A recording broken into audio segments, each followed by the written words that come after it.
Come here, kid. Come here. Lay on your bed. Lay on your bed. You're the star of the show today. All right. So I know a lot of you know Rush.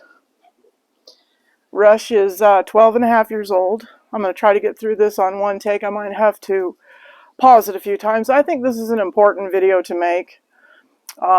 Two topics on this video. One is misdiagnosis, and the other one is euthanasia and when to know it's time. And I am not giving anybody any advice. I am not a veterinarian. I have been a veterinary surgical assistant in the past. I have assisted in a lot of euthanasias of dogs. I've lost a lot of my own dogs over the years and to euthanasia. So I've seen it a lot of times, and if it's done right, it's just putting a dog under anesthesia to the point where it doesn't wake up. So it's very peaceful. But here's the situation with Rush. He is, as I say, he's 12 and a half years old, and his sister, I had his sister, same mother and same father, but she was 4 years older. And when she hit the same age, she died in a similar fashion. So we went back to the same breeder. We got Rush after when Obi was 4 years old, and Obi taught Rush his job, which is Canada goose control. And then it just kind of turned into a nightmare here in the last couple of weeks because he hit the same age as Obi, and I started to see the same sort of signs in him. So what happened was he started to lose weight, even though he was eating pretty much normally. His appetite had dropped off some. I was doing some hand feeding and feeding extra calories, Fresh Pet Select, and then I make my own meatloaf, and I was doing that. I make a dog meatloaf that's turkey, pumpkin, and oatmeal, and I was hand feeding him that. But his weight was dropping off, and he started to strain to urinate, and so I made an appointment to take him to my vet, which would have been on Monday, but I noticed Friday afternoon he couldn't wait till Monday. He couldn't wait. So I took him in on Saturday, so they had the Saturday crew there, not my usual vet. And they took his blood, and his kidney values were off. They said their machines couldn't even measure his kidney values. They were off the charts in a bad way, not in a good way, in a bad way. So what they did was they immediately put him on fluids, and I left him there for the day on fluids, and they wanted to pump him up. They figured he had kidney failure or, very damaged kidneys, so we put him on a kidney diet. They gave him IVs all day long on Saturday, and I would not leave him there overnight because they do not have an overnight staff. So for me, I will not leave my dog hospitalized unless there's a hospital nurse with the dogs all night. A lot of the hospitals will put your dog on an IV, everybody goes home at 5 o'clock, and then they come in at 7 o'clock the next morning, and your dogs, because I was a vet tech, I've seen a lot of this. The dogs are laying there in their own pee, they're laying there in their own poop, they've pulled out their line, and it's just a cruel way to keep an animal on its last few days, in my opinion, or at any point in time. But I certainly don't want my dog tortured to death before it dies. And so I opted to not leave him overnight. I took him home, and Sunday I just kept him really quiet, encouraged a lot of fluid drinking, and the way I did that was I found some organic bone broth, chicken bone broth that didn't have any added salt or anything like that. I mixed that with water, and he drank that really well. I was just trying to keep him hydrated until Monday. So Monday morning I go in, and and on Saturday they had taken some x-rays, and they said they didn't see anything on the x-rays. And so they're really thinking kidney failure. Now, I knew his sister died of cancer. And I mentioned that. I said, his sister had cancer, same age, da-da-da. Well, they were pretty convinced by the blood work that this was kidney failure. So we were treating it as kidney failure. Fluids, special diet, all the drugs that go along with that. So I took him back early Monday morning. He was on fluids all day Monday. They did a bunch of other tests. and his kidney values were not coming down. And so I brought him back. So we did Saturday fluids, we did Monday fluids, we did Tuesday fluids, and nothing was changing. So, and look, I am not slamming my veterinarian. My veterinarians do a great job. They're looking at the numbers on the blood work, and they are thinking this is kidney failure. So he wasn't responding to the fluids the way that he should have. So, and this is critical. This is critical. I said, I want a referral to a specialist, a specialty hospital, because they were in a gentle way, you know, hand leading us towards euthanasia. And so I said, okay, I have to have more answers than I'm getting in order to kill my dog. I mean, that's what euthanasia is we choose the day and the time that our animal is destroyed. So I said, I have to have a referral to a veterinary specialist. And so they referred me to a veterinary specialist, and they said, oh, it takes 72 hours to get approval. So we were going to keep Rush on fluids every day up until then. But once they saw the records, then they got him right in. And you know, they looked at all the tests that my vet sent over, and then they did an ultrasound, which, see, I had asked my vet for an ultrasound, but what they didn't say to me was, we can't do the kind of ultrasound. This is where I feel like the general practitioners dropped the ball. We can't do, they just can't seem to bring themselves to say, we can't do the kind of ultrasound that you are wanting. A specialist needs to do that. See, I feel that the GPs need to start suggesting a specialist. Now, yes, he's going to die. He has cancer. But I needed to know what was wrong with the dog. We've treated him at great expense, time, and you know, inconvenience to this dog laying there with a needle in his leg for all those days for kidney failure. I've been feeding him that crappy KD science diet crap that he didn't even want to eat. And there's nothing wrong with his kidneys. So when I took him to the specialist, they did the ultrasound and they did some tests, and she came in and she said, his kidneys are fine.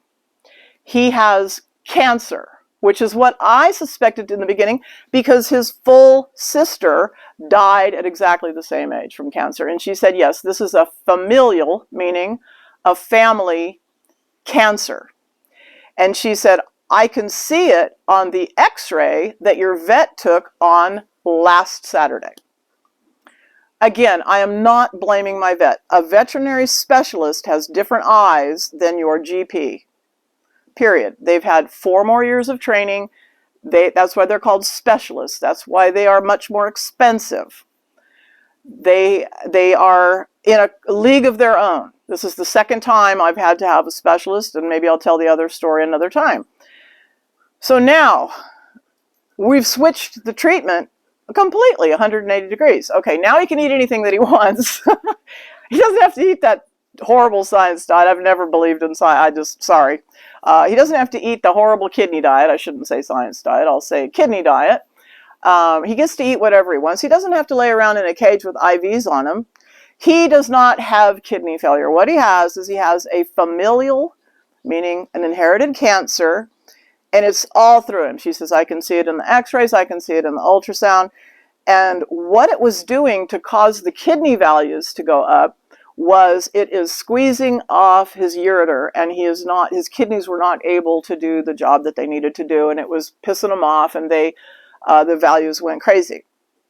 So to the general practitioner who reads the blood work, it's just a straightforward case of kidney failure, which it is not. So Rush is on his last days. We don't know if he has 2 days, 10 days, 2 months, 6 months. We don't know what he has. So my criteria for euthanasia, and again, this is just me, I'm not a vet, is I look at the dog every day for quality of life. Is this dog enjoying his day? Is he eating? Yes, he is. Is he drinking? Yes, he is. And the specialist said if he stops peeing, then it's all over because the cancer has squeezed that off completely. So is he peeing? Yes, he is. Is he playing with his ball? Yes, he is. Now, look, I'm not taking him out for a mile walk. I take him out for several short walks a day. He gets to lay around on the deck. And, he doesn't know. This is the beauty of being an animal. He doesn't know that he's in really bad shape. He does not know the territory that he's in. An animal lives moment to moment, day to day. They don't look at tomorrow. They don't worry about tomorrow. So it's super important that I keep my mind right and I keep my attitude right. And I don't sit around and hug him and cry, because all that does is worry the dog that there's something wrong with me. So I do my crying in private. When I'm with him, I'm upbeat. We're having a good time. If I need to cry, I'll go cry, but I'm not going to cry in front of this dog. I'm not going to do it. I'm not going to get down here and wail and hug and all of that, because all that does is worry the animal about me. And I don't want this animal worried about anything right now. So now that we've got the correct diagnosis from the specialist, he is on antibiotics. I'm not going to give you the list of drugs that he's on in case somebody tries to do this at home, but he's on a cocktail of drugs that are keeping him eating, keeping him from being nauseous, keeping him from being in pain, and she said he needed to be on an antibiotic for the rest of his life, because when you have cancer like he's got, you're just going to constantly have these infections, and the infection is what was really causing him not to be able to pee. Well, the cancer is squeezing, but the infection was really adding to it. So once he got on the antibiotics, the IV antibiotics for the first 2 days, now he's on oral antibiotics, he's much better. He's peeing better, he's eating better, he has more energy. He's laying here because, I told him to. He was walking around on the deck. In fact, I'll leave that part of the video where I told him to come over here and lay down. He would actually like to do more than I'm allowing him to do. I'm not going to exercise him to the point of exhaustion. I'm not going to feed him to the point of being completely satisfied. I'm feeding him 3 times a day instead of letting him overeat and making himself sick. So, I don't know. What we're going to do is we're going to not worry about our feelings and our sadness over losing a dog like Rush, who's been working with me in my business for most of his life. He's a fantastic Canada Goose control dog. He's taught Laddie everything he knows. Obi taught him everything she knew. Flash and Nikki taught Obi everything they knew, and it just gets passed down. Laddie will teach it to Rosie and Brandy. And so all my dogs live through each other and the training that they give each other on the job. So my job for this dog is to stay upbeat, to give him lots of love, to make sure that every day that he has left is a good one for him, and to watch signs for decline. Now, he has to go in every few days for blood work. He had blood work today, and his kidney values are better every time. So he'll go back in on Thursday, and on Thursday it'll actually be an exam with my vet and the blood work again. And as long as the blood work is going down, or at least staying stable where it is now, because where it is now is not horrible. It was horrible a week ago today. Then things are going pretty good. Now, if his blood work starts to go up, if he's unable to pee, if he just declines in other ways because the cancer's all through him, then that'll be the day. That will be the day. So he might have one day of not feeling great, but that's all we're going to give him. I refuse to keep an animal around for my selfish reasons in order, and let it suffer. I have watched, as a veterinary technician, I've watched people keep dogs and cats alive way past their expiration date. And I'm sure if those animals could talk, they would say, hey, I am not enjoying my life right now. Stop thinking about yourself and start thinking about me. But I encourage anyone who has a general practitioner who gives you a really serious diagnosis, ask for a referral to a specialty hospital. Go to the specialist and have them either confirm or, as in this case, deny what the diagnosis was. Unfortunately, the diagnosis is still terminal. However, because we have the correct diagnosis, because he would have laid in the hospital all week this week, getting IVs every day that he didn't need. Now that we have the correct diagnosis, we can give him supportive care, palliative care until the time comes. He is not going to recover from this until his spirit flies off to doggy heaven, hopefully heaven for us too, so we get to see him again. So I am encouraging you, if you get a very serious diagnosis from your vet, have them give you a referral to a specialty hospital. This is just my opinion.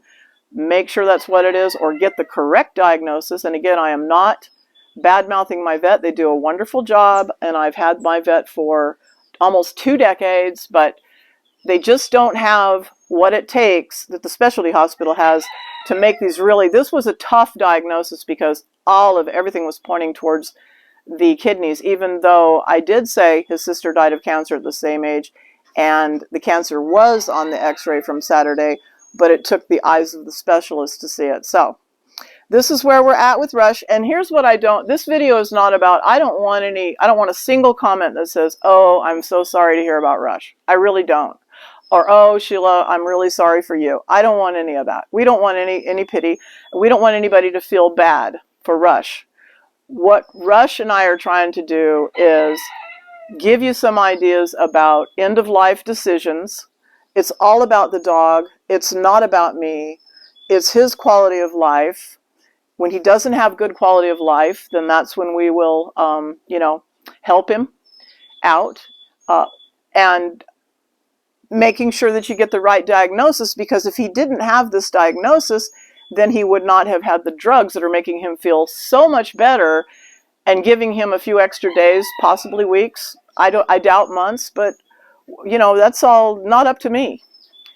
So thank you so much for watching, and I hope this video helps you. And positive prayers and thoughts for Rush, but certainly no pity. Take what he and I are trying to share with you, and hopefully it will help you out in your life. So thank you so much. Love you all.